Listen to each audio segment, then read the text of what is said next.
Now, I've seen a whole lot of arguments and also opinions in respect of what is going on in the gospel music industry. Now, from a legal standpoint, I know so many people have said a whole lot of things. From a legal standpoint, a contract is a contract. That's it and that's final. The contract is a contract. Why do I say so? You cannot, as a person, agree to a certain terms in a contract and tomorrow you rescind on that same agreement you had. If there is any eventuality where there is a breach of that contract, you'll be held liable because that contract will also provide for measures to measures where any party who rescinds or who breaches a contract, what would be done to that person.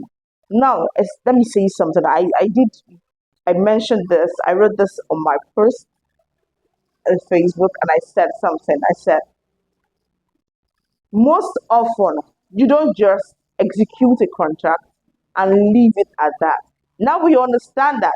I mean, for me, I wouldn't know. Probably there was no legal personnel to give solid advices when the contract was about to start.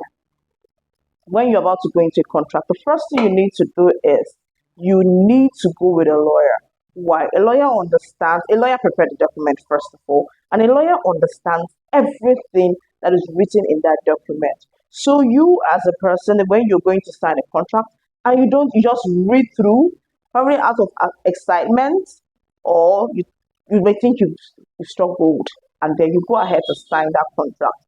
Tomorrow you cannot come to say, "Oh, I was cheated," because you agreed. And that is the reason why we emphasize on reviewing a contract.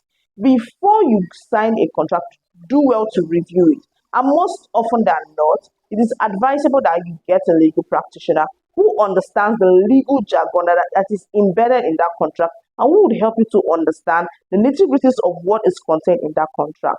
This way, you will be certain of what you are appending your signature on. And like I did write on Facebook, whenever you sign a contract that is more than a single page, ensure that you append your signature on each of those pages, at the bottom of each of those pages. This way, when there is any alteration of any sort on that contract, it is easy for you to go back to say, okay, my signature is not on this page. And I know I did sign on this page. Nobody would alter a document, and if there is any need for any alteration